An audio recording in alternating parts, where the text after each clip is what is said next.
is on a real growth path. We're expecting 5 to 6% economic growth this year, and that is also demonstrating the country's crucial role as an anchor of stability, dialogue, and resilience in an increasingly turbulent and uncertain global geo-economic environment.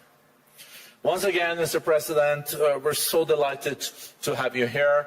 Thank you for your leadership, and we're looking forward to seeing you also at the Ocean Impact Summit later this year. Welcome, Mr. President.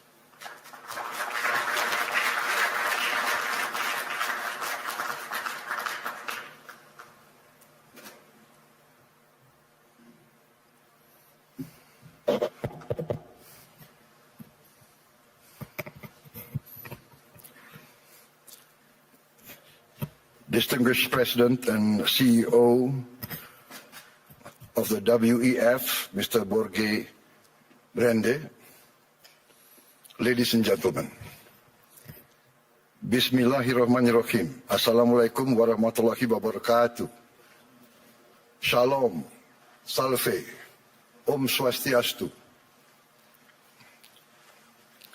Ladies and gentlemen, we gather here in Davos at a time of great uncertainty, a time when wars continue to break out, a time when trust between nations, between institutions, between peoples is fragile.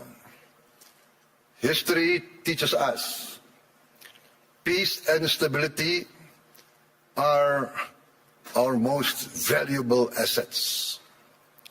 Peace and stability are the ultimate prerequisites for growth and prosperity. There will be no prosperity without peace. Excellencies, distinguished delegates, the IMF recently described Indonesia as, I quote, a global bright spot with strong economic growth amid a challenging external environment.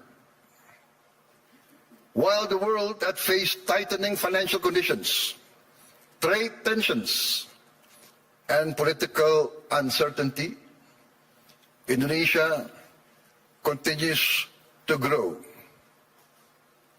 Indonesia's economy grew by more than 5% every year over the last decade. And I'm confident that this year, our growth will be higher. Our inflation remains at around 2%. Our government deficit is now kept below 3% of our GDP. International institutions did not praise us because of unfounded optimism. They did so because of evidence. They recognize that Indonesia's economy is resilient. Our policies have been and will always be well calibrated. Peace and stability in Indonesia over the years did not happen by chance. Peace and stability in my country did not happen by luck. It happened because we, Indonesia, have and will always continue to choose unity over fragmentation, friendship and collaboration over confrontation, and always friendship over enmity. Our credibility, hard-earned over many years, has been protected. Credibility once lost is very expensive to regain. Indonesia, in our history, has never once defaulted on our payments of our debt. Not once. Succeeding regimes always pay the debts of the preceding regime. Successive presidents will always honor the debts of the previous administration. Excellencies, distinguished friends, in addition to requiring peace and stability, growth requires statecraft and capital, in particular the efficient allocation and reallocation of capital. That is why last February we established our sovereign wealth fund, Danantara Indonesia. Danantara means the energy to power the future of Indonesia. Danantara is a sovereign wealth fund with $1 trillion in assets under management. With Danantara, I can stand here in front of you as an equal partner. Indonesia is now not only a land of peace and stability. Indonesia now is more and more the land of opportunity. Once again, I mentioned that I am convinced that our growth, the growth of our economy will be significantly surprising to many in the world. With the Danantara, Indonesia is now able to be your partners. We will co-invest and grow with you. The Danantara is established to finance and co-finance the industries of the future. We are determined to industrialize our country in a significant way. The industries of the future must be executed well and wisely. That is why we built the Danantara with strong oversight and institutional responsibility. And we try to find the best executives to direct the leadership of the Danantara. The Danantara now manages 1,044 state-owned enterprises. We are going to bring this down to around at most 300. We will rationalize, we will get rid of inefficiency. We want the best governance and the best management under international standards. I have allowed Danantara to recruit expatriates, foreign citizens, to be able to lead these companies. We want the best brains and the best minds in the world. This is, in fact, how we run Indonesia now. From our social programs to our efforts to downstream our natural resources, to our efforts to reach self-sufficiency in food and energy. All are now accompanied by strong oversight and capable leaders. In the first 2 months of my administration, we carried out a vigorous efficiency program. We saved $18 billion by stopping inefficient and dubious programs from our budget and redirected these funds to projects that directly improve livelihoods and impact all of society. As a result, on January 6, 2025, we started our free nutritious meals program for pregnant and lactating mothers, infants, and all Indonesian children. On our first day, we started with 190 kitchens, serving 570,000 people per day. 570,000 meals per day. Today, in 1 year, we have achieved 21,102 kitchens serving nationwide. As of last night, we are producing 59.8 million meals for 59.8 million children, mothers, and elderly living alone. They receive these meals every day. To put this into context, in about a month's time, we will surpass McDonald's, 68 million meals a day.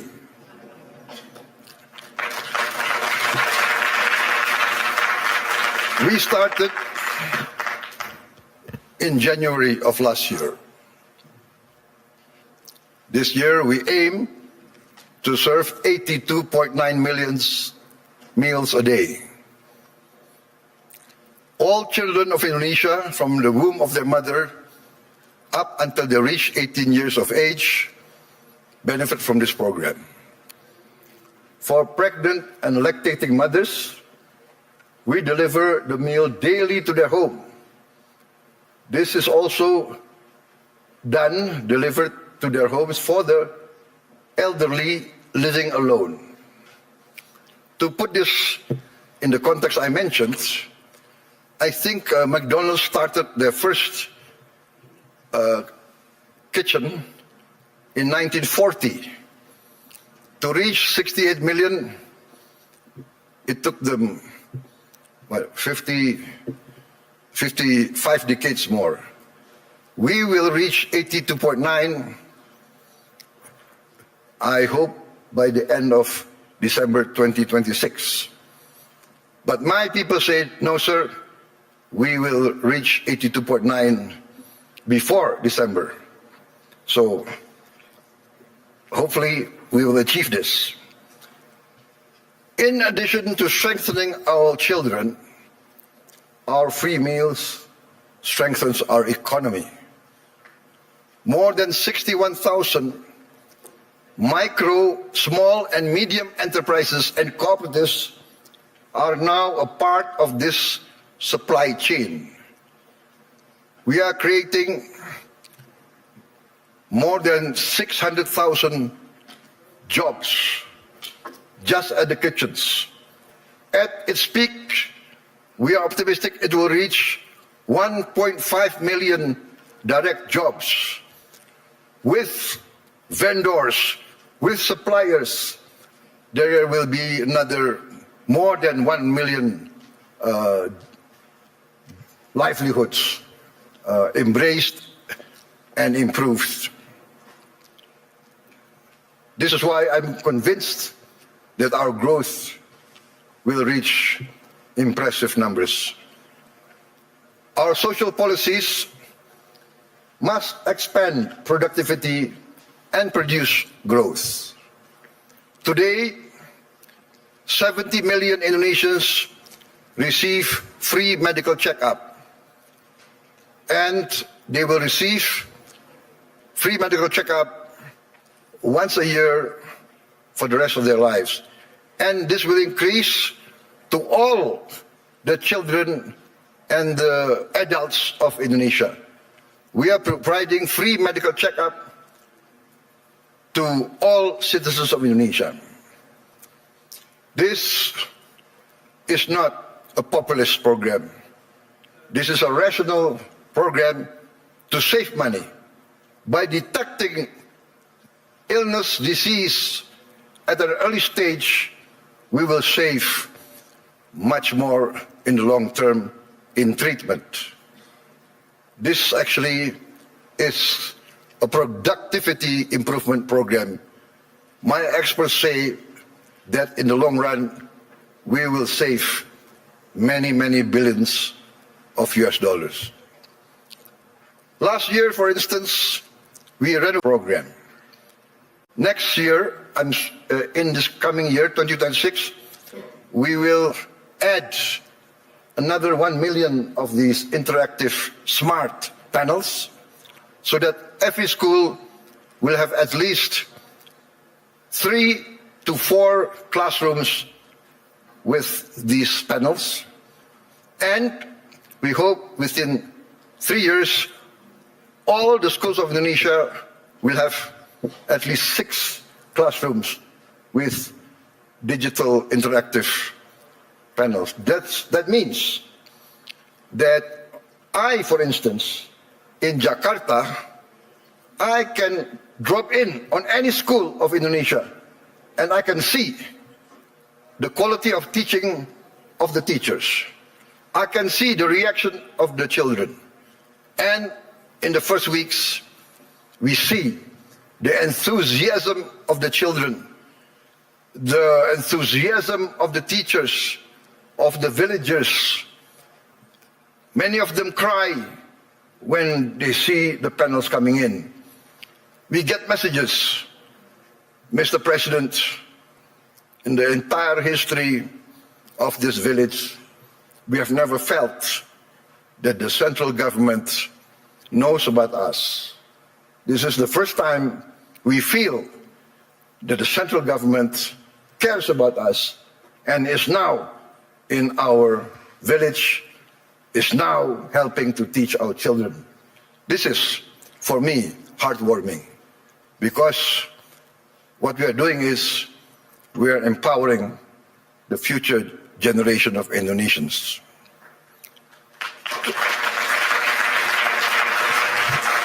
Why does this matter to global investors gathering here at the World Economic Forum? Because I am of the conviction that human capital determines long-term growth, long-term returns. Human development, human resources is the key to a thriving and successful nation. Lack of education is the path towards failed states. No country can hope to be stable and prosper if its people are illiterate, if its people are not able to keep up with modern science and technology. In addition, this year we will increase the renovation. I'm determined to modernize and renovate 60,000 schools. I'm also building 1,000 schools, what I call integrated, comprehensive schools with modern facilities, with modern laboratories, 1,000. I have already, 500, but I've already built 160 schools, boarding schools for the very poor. So this is maybe unique, because usually the children of the upper class, the children of the wealthy, go to boarding school. But I now make boarding schools for the very poor. Their only condition for entering the school is they must come from the bottom deciles of our society. Those who are very poor, I'm taking their children. I want to cut the chain of poverty. Usually in countries like my countries of the global south, countries of the third world, countries coming out of hundreds of years of colonialism, usually the son of a poor peasant will be a poor peasant. The son of a garbage collector will be a garbage collector. The son of a street hawker will be a street hawker.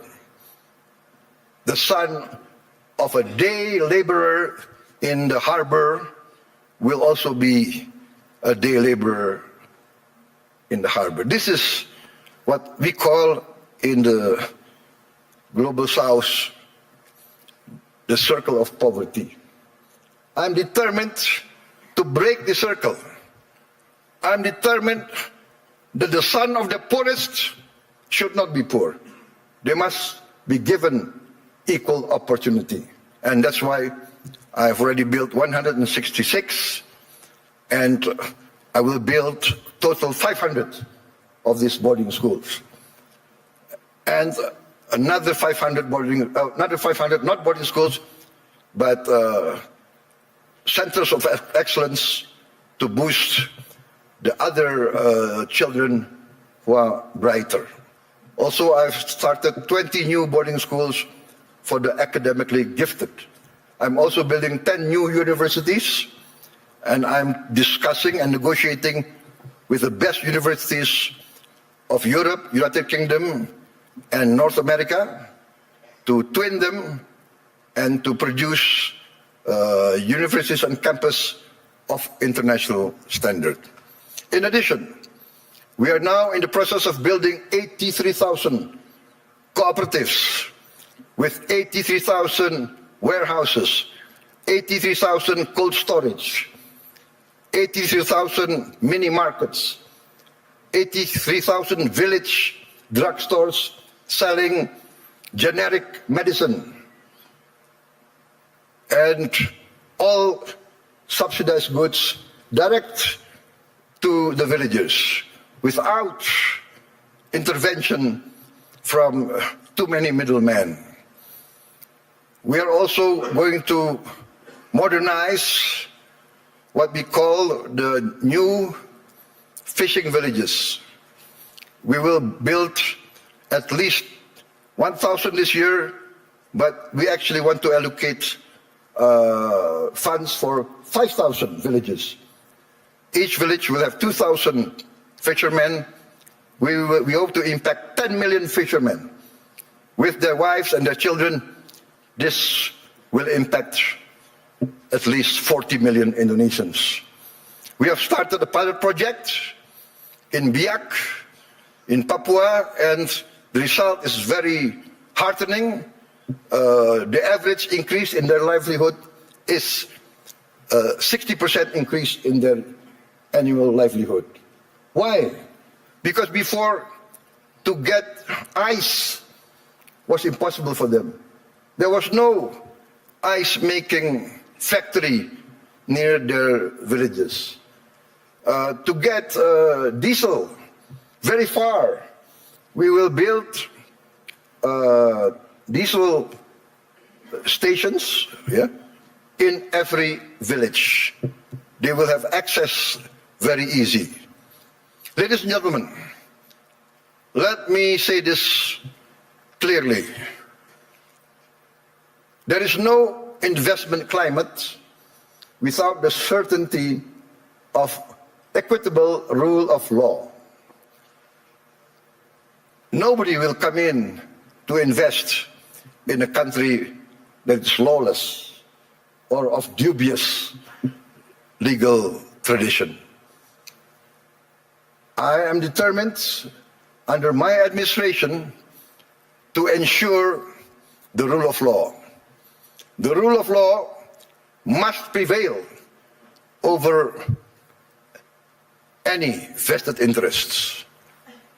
In 2025, Indonesia, as I promised, we will confront, and we have confronted corruption directly, firmly, and openly. As any person dealing with an illness, with a disease, we must have the courage to acknowledge the illness and disease that we suffer. We are determined directly to fight against this corruption. It's challenging. Not many people believe we can do it, but we have no choice. I have no choice. I have been inaugurated, I've been sworn in to uphold the Constitution and the rule of law. In my first weeks in government, we uncovered massive abuse in fuel and crude oil governance. in all sectors of the economy, we found illegality, illegal practices. In my first year of administration, we have already confiscated 4 million hectares of illegal plantations and illegal mines. It is amazing. I call this not free enterprise. I call this not the free market. I called it openly greedonomics, the economics of greed, the economics of rapacious practices. Maybe in many of your countries, there was a period like this, a period of the robber barons. I have confiscated 4 million hectares, but 2 days ago, I led a cabinet meeting by Zoom from London, and we decided to confiscate or to revoke the licenses of 28 corporations which had licenses over 1.01 million hectares. I revoked because we found them violating laws. They were building plantations on protected forests. This is a flagrant undermining of the rule of law. Perhaps these rapacious so-called entrepreneurs feel that they need not recognize the sovereignty of the Indonesian government. Or perhaps they feel they can buy all Indonesian government officials. I have reports that some of these people in their meetings say, oh, it's okay, there is no government official that cannot be bought. Well, I challenge them to try to buy officials for my administration. They will come to find themselves a big surprise. Combined with the 4 million hectares of illegal plantations already confiscated, we have, in fact, enacted the boldest, the most daring forest law enforcement effort in the history of Indonesia. We have closed, up to now, 1,000 illegal mines. But my staff, my people report to me, sir, there is at least another 1,000 or more. There could be as many as 666 corporations that violate the law. So I say, what can we do? We can only have the courage to enforce the law. There can be no compromise. There can be no turning back. My people demand this, and we are determined to serve our people in honesty. We are determined, I am determined to uphold my oath, defend the Constitution of my country, enforce the law of the land. You might not have heard our story because we are people who do not like to be flamboyant. We are low-key. We tend to be below the radar. But we are very determined in our effort to keep up with the rest of the world. You might not have heard this story, but extreme poverty in Indonesia fell to its lowest level in history. I'm determined in the next 4 years we will eradicate extreme poverty and we will bring down poverty as a whole. That is my mission in my life. That is my mission in the remaining years of my life. There is nothing more honorable. There is nothing more satisfying than bringing down poverty and bringing down, eradicating hunger. There is a saying I learned from my elders. One of my elders, very wise man, very honest political leader, he told me, Prabowo, the duty of a leader is very simple. The leader of this country, if you want to be leader of the country, you must work so that the poor and the weak can smile and can laugh. Very simple. What does that mean? If the poor, the weak can smile and can laugh, that means they have hope. That means they see a future. That means their livelihood is being improved. So that is my mission now, to make the poorest of Indonesians, the weakest of Indonesians, smile.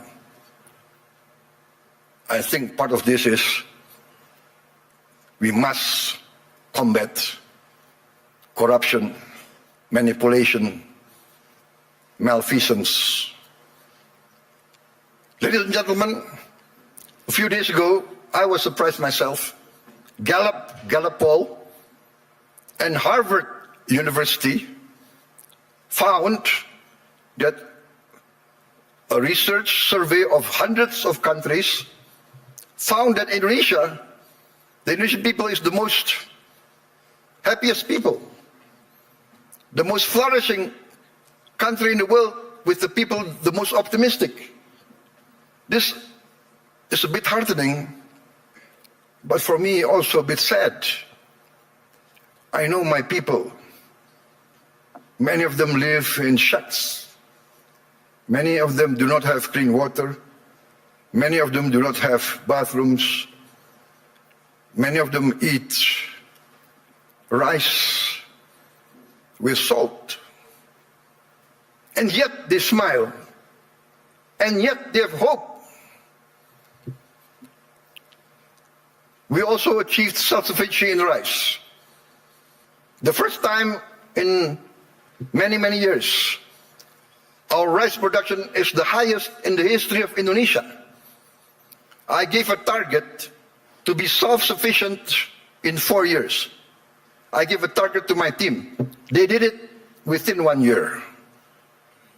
I am convinced in the next 4 years, we will be self-sufficient in the other food products. Corn, sugar, protein. Excellencies, distinguished delegates, Indonesia does not fear economic integration. We are a trading nation for hundreds of years. We conclude now trade agreements not because it is fashionable, but we consider it necessary. We believe in the concept of win-win.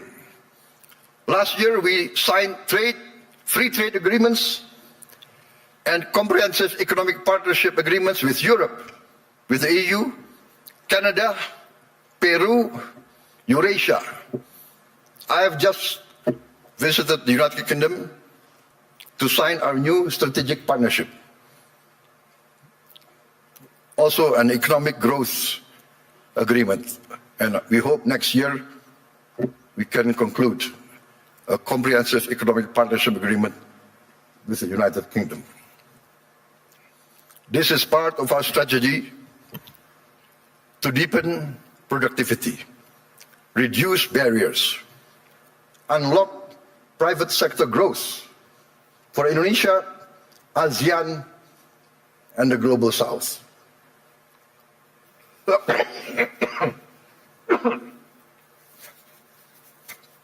Excuse me.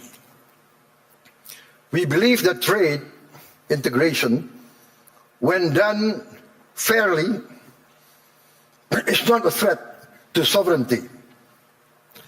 We believe trade is a tool for prosperity. Indonesia has a clear vision.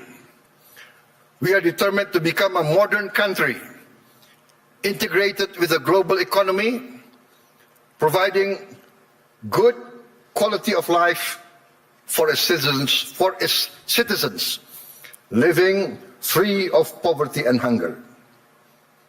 But we understand very well this cannot be achieved by slogans alone. It requires determination, good governance, clean government, free of corruption and malfeasance. And in the end, we must have efficient public administration. We must also enact a new culture in our bureaucracy. Our government must serve the general good and must not entrench itself in collusion with greedy and rapacious economic players. Achieving our mission also requires smart investment in infrastructure, simplifying rules and regulations, getting rid of too much red tape, and of course, significant investment in health and education. Distinguished delegates, friends, economic growth requires a dynamic private sector. Indonesia is and will always be open for foreign and domestic investment. And we realize the prerequisite for investment is political and economic stability. Also, the certainty of equitable rule of law, guaranteed by a strong, clean and democratic government. Indonesia today offers sustainable growth with stability. We may be very low-key, we may be below the radar, we don't like to be flamboyant, to be bragging. We believe in evidence, evidence-based action. In fact, I was invited to speak last year here, and I declined. Why? Because had I come last year, I would have only been leading my administration only for 2 months. So what will I be able to say? I will only be able to talk, to give platitudes. Today, I stand before you with confidence, with pride in our achievement. We have in 1 year achieved tremendous gains, tremendous reforms. We have wiped away hundreds and hundreds of regulations that do not make sense, regulations that hinder fairness, that create the culture of corruption. Hundreds of regulations we have wiped out in 1 year. Ladies and gentlemen, peace and stability is a long and arduous program. But if you want to take something from my talk today, maybe it should be this. Indonesia chooses peace over chaos. We want to be a friend to all, an enemy to none. 1,000 friends too few for us, one enemy too many. We want to be a good neighbor, a good, responsible citizen of the world, protecting the environment, protecting nature. We must not destroy nature. We must live with nature. We must maintain and be a part of a future full of hope. Hope grounded in credibility, execution of sound public policy, and continuous record of growth with equity. Let us build the world we want to live in together. Let us continue the journey to improve the quality of life for all, to live in peace, freedom, friendship, tolerance, coexistence, and cooperation for all races, all ethnicity, all religions. Let us continue our pursuit of justice for all, security and freedom for all. I look forward to seeing many of you here in this room in Indonesia, because in Bali this June, we will host the first Ocean Impact Summit together with the World Economic Forum, which Indonesia is sponsoring, together with the important participation of Mr. Ray Dalio and his research vessel, Ocean X. There is a SpaceX, I think, from Mr. Elon Musk, but I think Mr. Ray Dalio is one of the pioneers in ocean research.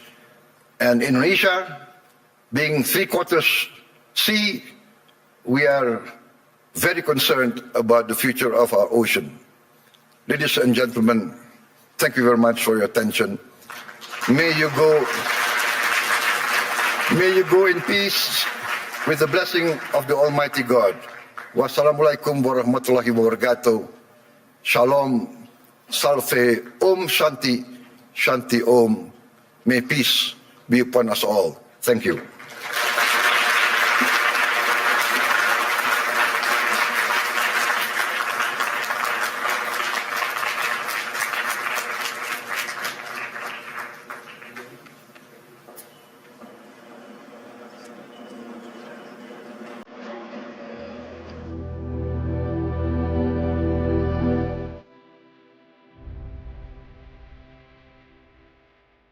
Karunia yang diberikan oleh Yang Maha Kuasa kepada kita sungguh sangat besar dan sungguh sangat beragam.